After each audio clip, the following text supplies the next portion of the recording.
spend most of our time in chapter 2.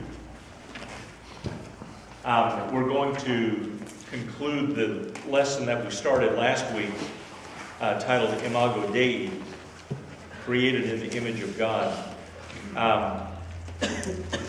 But as we get into it, we're going to look at a few additional points from the original creation on day 6, and then we're going to look at some additional information given in chapter 2 that's going to offer us some more specifics regarding the conditions of the earth at the time of Adam and Eve's creation, and some other facts that are not originally mentioned in the creation account. But just as a brief review, with regard to our being created in the image of God, what did we say last week were the three primary characteristics of our being created in the image of God? We were created with personality, we were created moral beings, and there were two elements under the issue of morality, that we have freedom and responsibility. We were created as moral beings who were free to act on our own initiative, but we were also, our freedom was held to accountability by responsibility. You and I might be free to do whatever we want to do, but we are also responsible for the things that we've done, which calls us to act in ways that are appropriate toward our brother and sister. Okay? Love God with all your heart, love your neighbor as yourself. Okay? So I may be free to act in a way that is of my pleasing, but if it infringes on your freedom, then I have a responsibility to use my freedom responsibly toward you. Okay? And then the third area was spirituality. Okay? That we were created with the ability to interact with God. Okay. But there are some other things that we need to explore with respect to human beings and our being created in the image of God, and what we're told in the latter part of Genesis 1 and then on through Genesis chapter 2. And as we talked about that, part of the reason for that is the job that God gave humanity while they were here on the earth. What was the assignment that God gave? Not so much the care of the garden. I mean, that was a part of it. But in a larger sense, why did God place humanity here on the earth? Leroy? For fellowship. Okay, what was his express? Yes, we have fellowship with God. But what was God's express command? He said, I'm going to create man so that he might do what? Multiply. Be fruitful and multiply. Have dominion. That we were called to be God's representation here on the earth. We are the extension of God's authority here on the earth. We have dominion over the animals, over the fish of the sea, over the birds of the air. We are here, if you will, to manage the earth as God would manage it himself. That's why he created the capacity for us to interact with him. We are an extension of who he is here on the earth. Okay? And so that's hugely important for us. We've discussed how God made humankind in his image, but he gives us some additional insight. Look at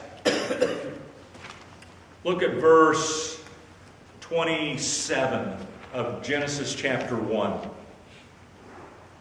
So God created human beings in his own image. In the image of God, he created them, male and female, he created them. God created two types of human beings. What are they? Male and female. Now, think about that for a second. We usually say God created man in his image. do we usually think that God created women equally in His image?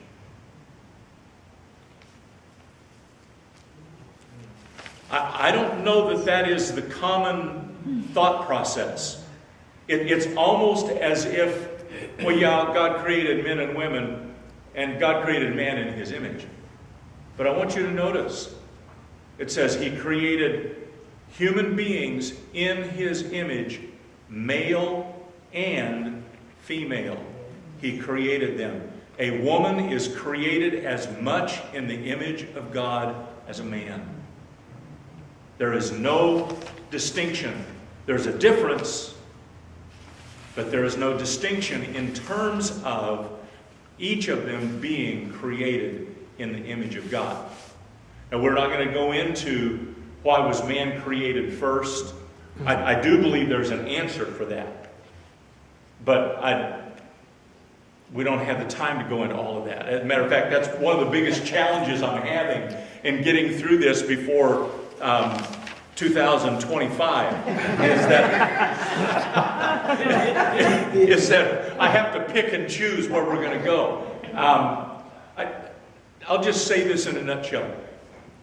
I believe man was created first because not because he's better, but because it's inherent in the role of men, to be the initiator. If you look at what men do, and I don't mean to be inappropriate here, but yes, it takes both a man and a woman to conceive a child, but who initiates the process? Not only who initiates the process in terms of the fertilization of the egg, but who is it that's more sexually driven?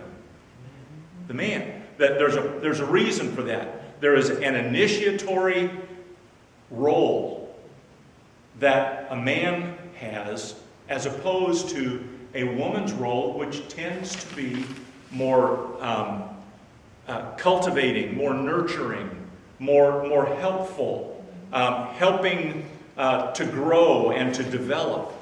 And that is so totally simplistic in looking at that, but I do believe that those are two major elements as to why man was created first and then the woman follows. Has nothing to do with anything about one being preferred or whatever over the other. As a matter of fact, in light of question 1b, in light of the relationship struggles that mark humanity's history, what does this simple statement about God creating men and women both equally in His image?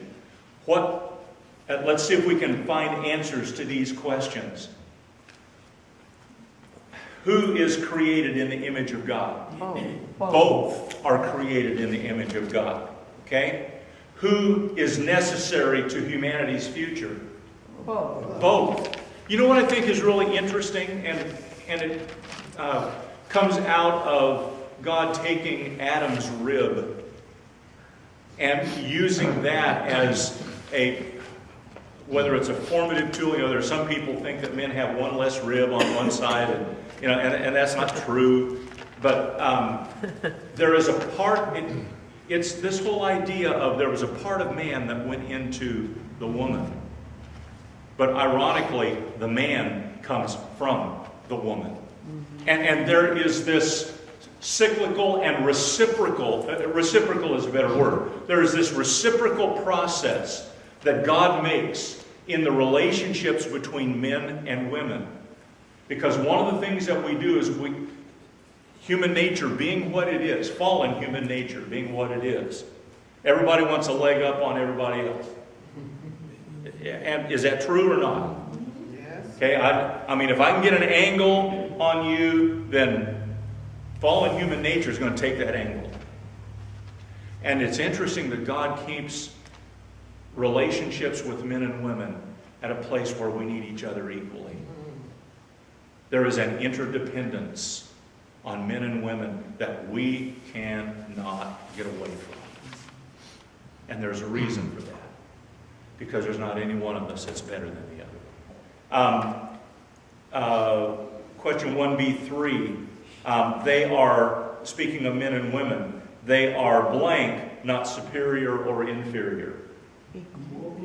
Equal, or another word that I had was different. Matter of fact, let's put both of those in because both of them are true. They are equal and different, not inferior or superior.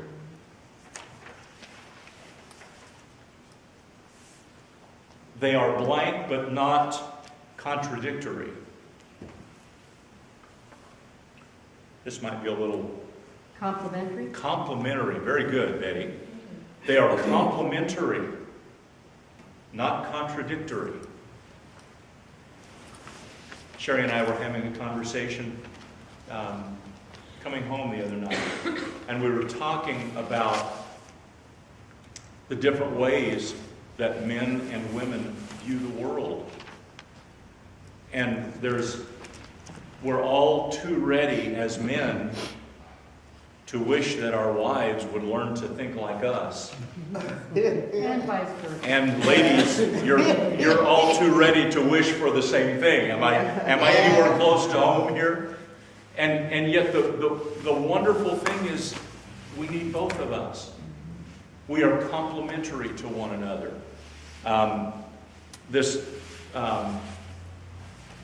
It is a joint work that God does between men and women.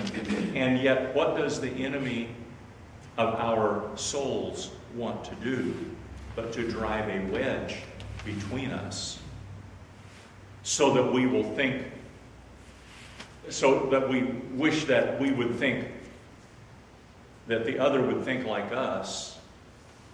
And really what God is wanting us to do is see how that other person's perspective can be a huge blessing and benefit to us if we'll be humble enough to open ourselves to it.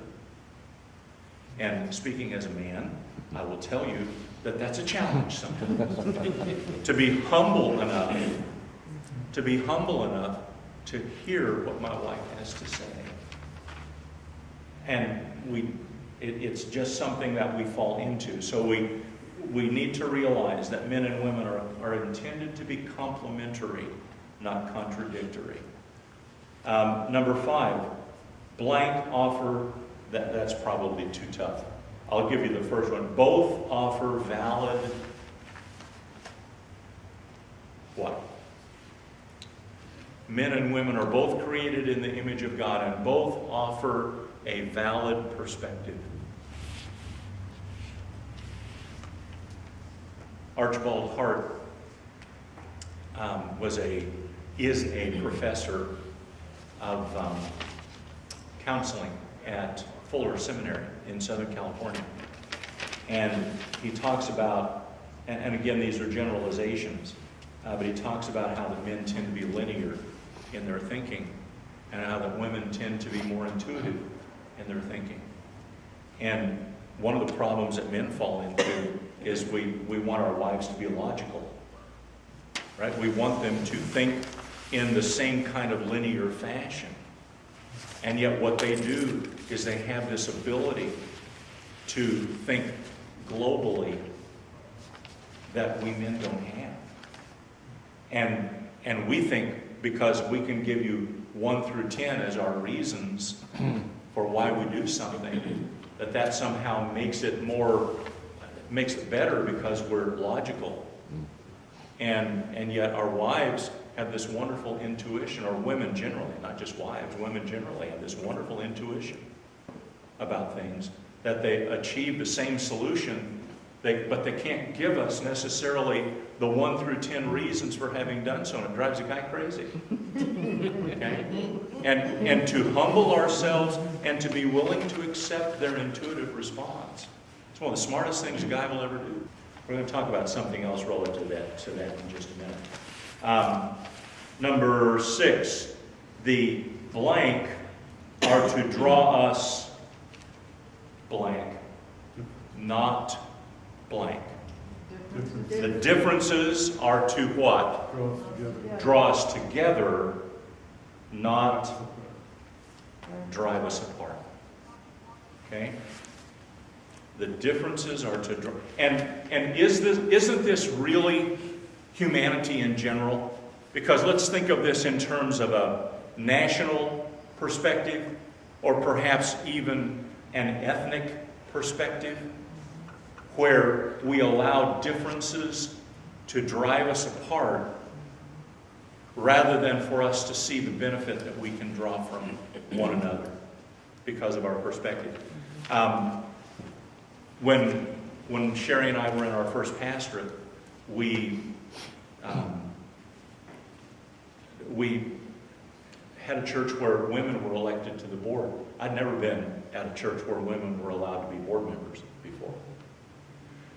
And every church that I have served since then, because of the experience I had there, I have wanted to have women serve on our board because they bring an amazing perspective to the deliberations of church leadership. And it improves. And besides, there are deaconesses mentioned throughout the New Testament. Okay, so there's plenty of biblical evidence for us to bring women into that position. So the perspective that's offered is an incredible blessing to the congregation that will open to it. And it's interesting now that's really not even an issue anymore. It happens so frequently.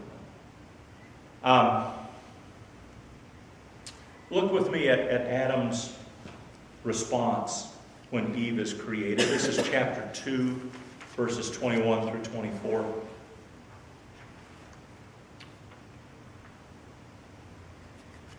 So the Lord caused the man to fall into a deep sleep, and while he was sleeping, he took one of the man's ribs and then closed up the place with flesh.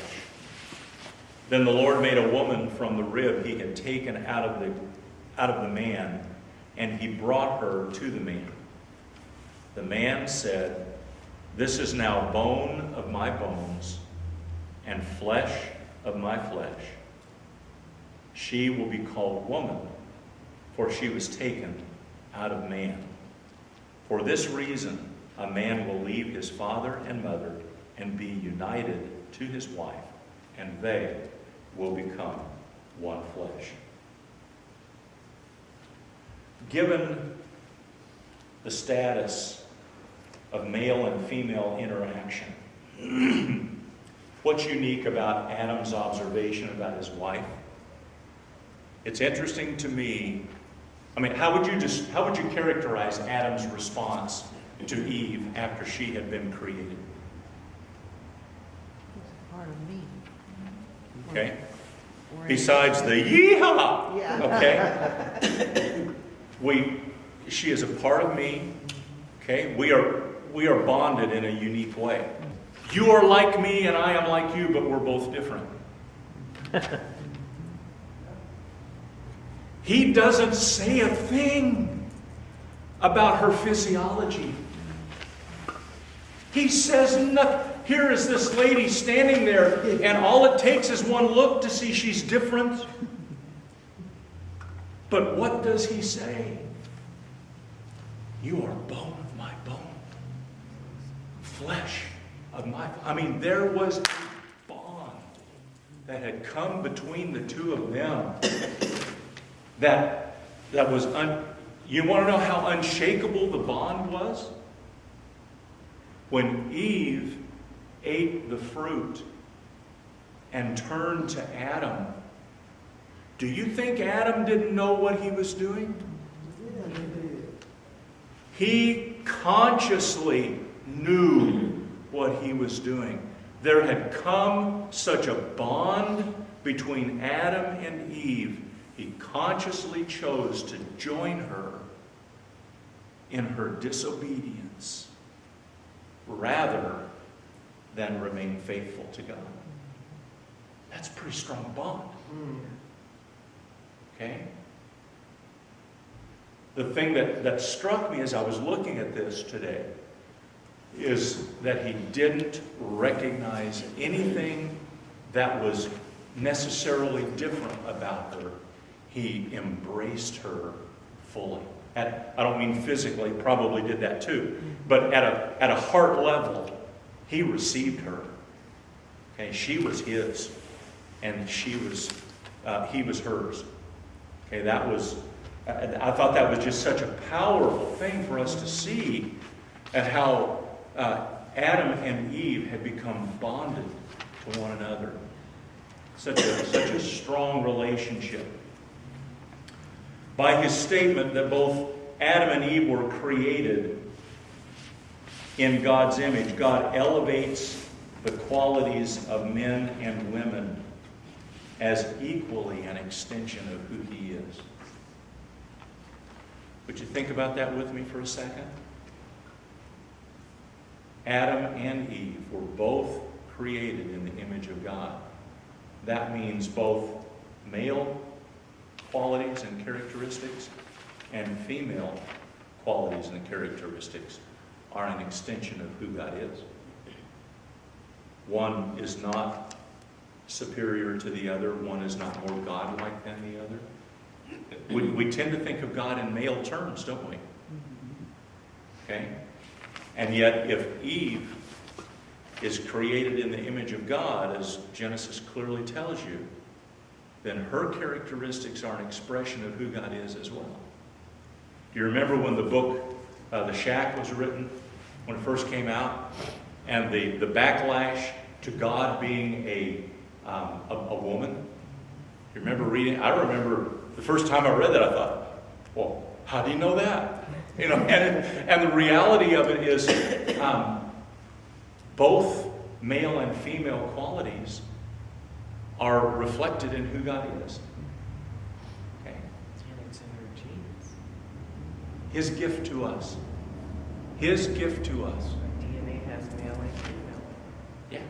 So it's an important thing for us to recognize, especially in terms of how we relate to one another, and how husbands and wives in relationships, men and women generally in relationships, how we relate to one another.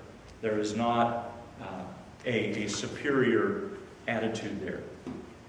Think, now, as we're talking about the equality that exists, and let me say something as an aside that isn't in your notes. One of the things that comes up often when I'm doing premarital counseling is people say, well, isn't marriage supposed to be equal? And one of my stock responses to them is this: there is nothing equal about childbirth.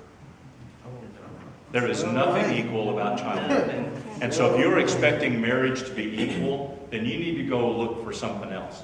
Because there is not equality in marriage. It's 100%, 100%. Each party has to bring 100% commitment into that relationship, or that relationship is going to die. Okay, it just is. So don't go looking for equality, because that's not the solution. It's I am fully committed to you, whatever it takes. Whatever it takes, that's the deal. But with all this discussion about equality, I want you to think about this equality in light of your last, if you're married, in light of your last confrontation with your spouse, or if it's a work relationship with a member that you work with that's of the opposite sex. Think about your conversation and perhaps the conflict that came from it. How would it be different if there was equal respect for both viewpoints?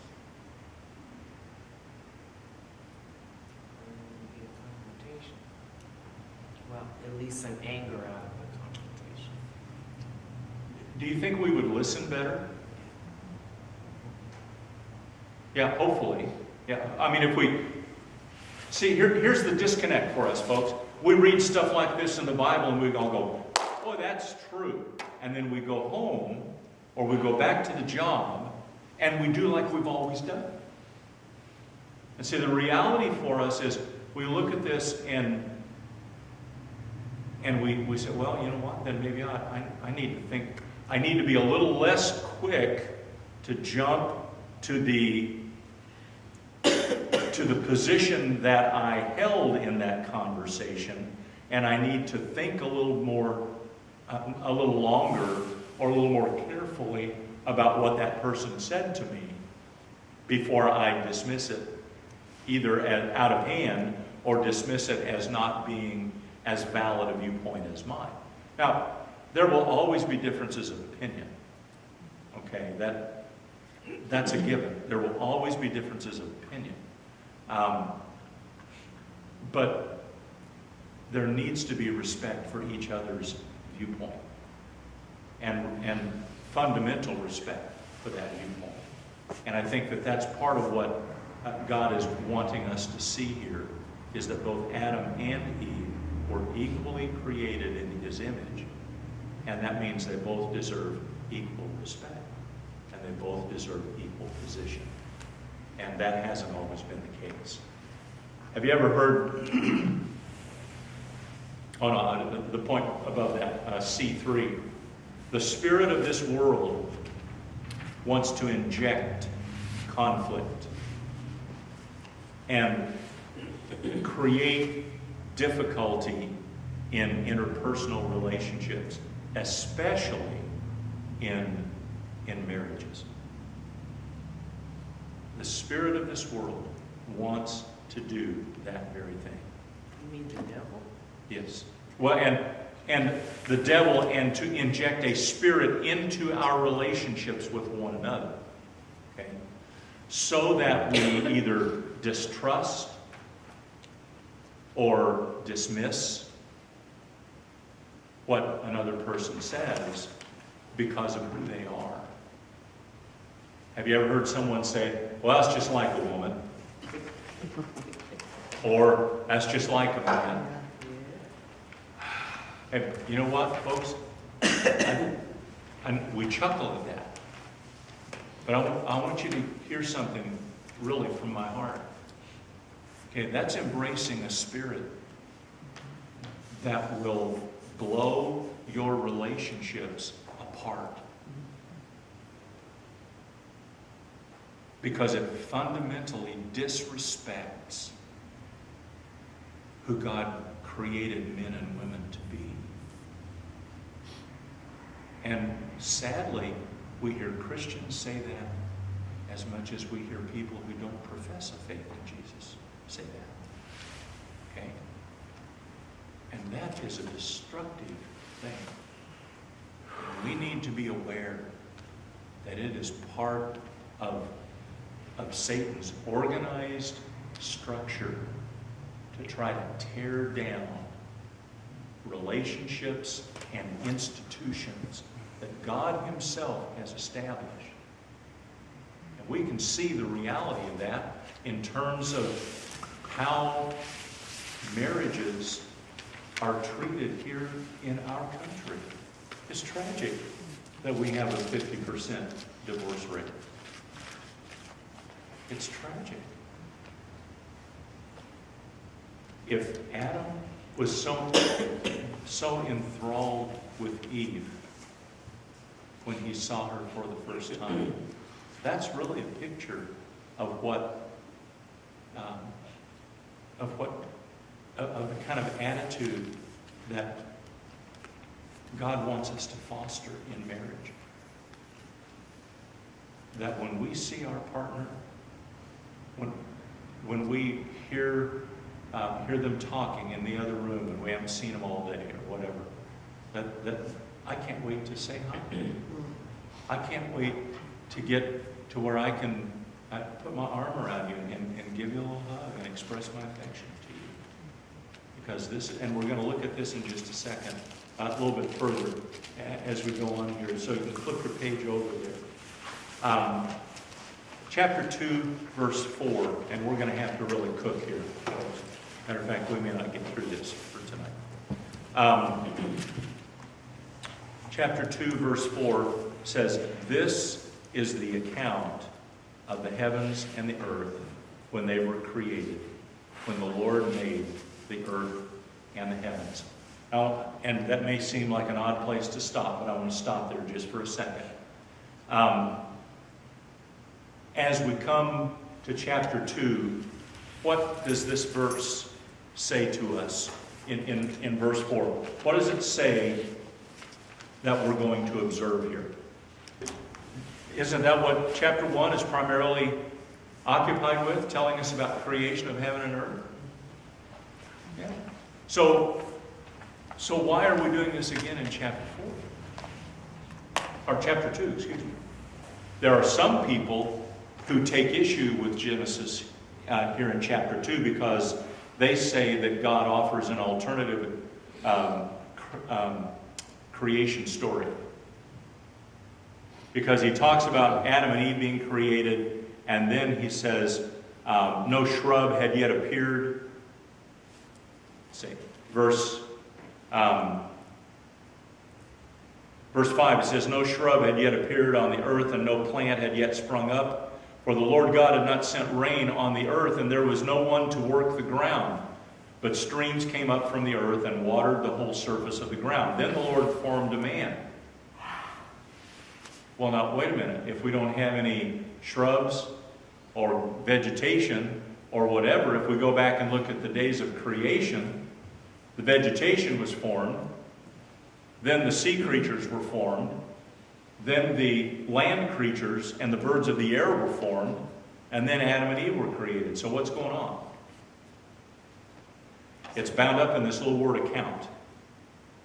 Because the word account does not mean story, but it means a genealogy.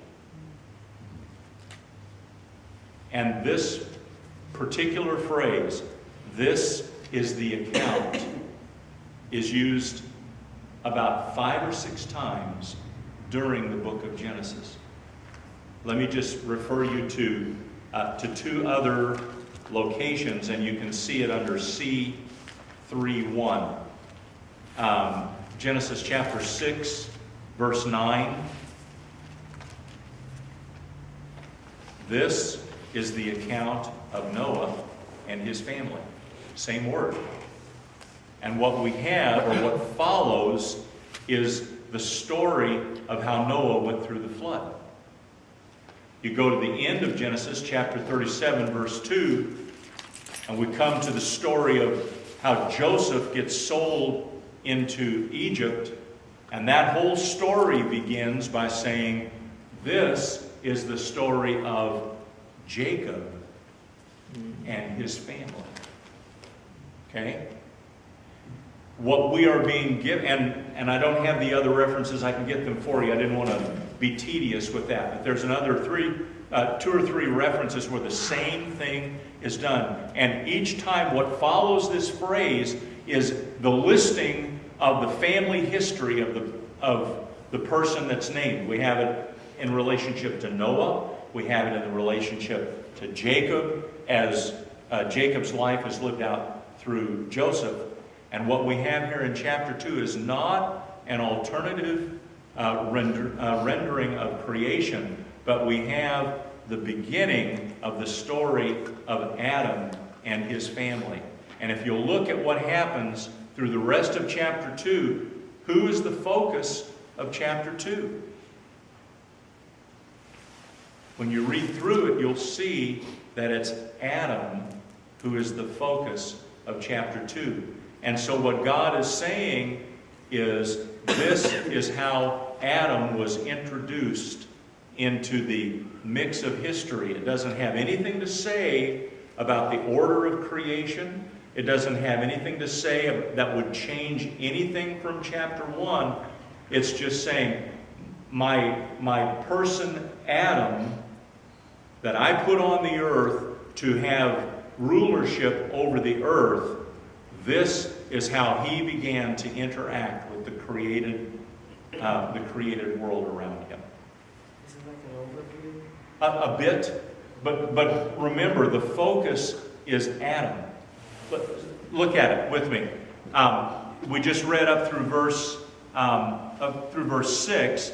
Verse 7 says, "Then the Lord God formed a man." We don't need to see. Here's one of the mistakes that we make. When he says "then," we think immediately after. And it isn't necessarily immediately after. It's after the earth was in that place, but it doesn't necessarily mean that immediately after those conditions existed, that God created Adam and put him on the earth. It's simply saying that at some later time, God put Adam on the earth to take care of the garden that was going to grow.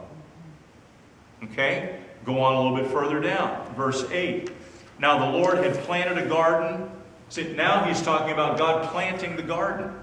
Okay, so he's saying, first of all, God created the earth and he put Adam on the earth to be over what was going on the earth. Then God created a garden, and what did God do? He put Adam in the garden. He gave Adam the job of taking care of the garden. So what are we hearing about? We're hearing about the genealogy of Adam and what was going on in Adam's life. Verse 15. Then the Lord took the man, put him in the Garden of Eden to work it and take care of it.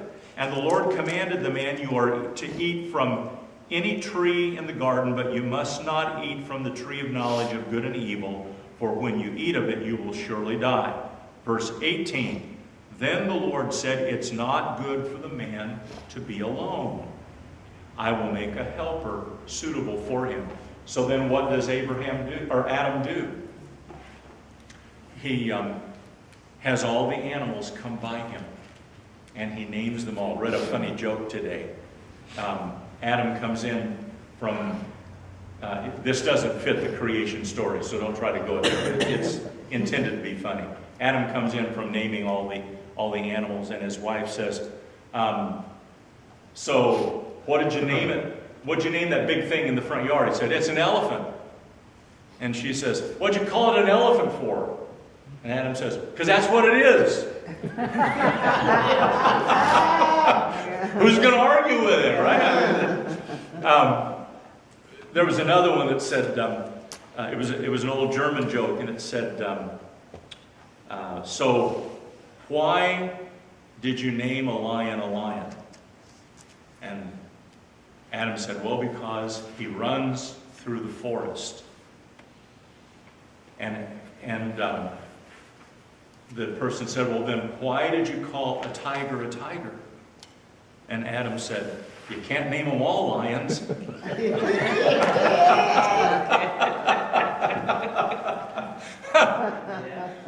So, but I want you to catch the connection between Adam naming all the animals.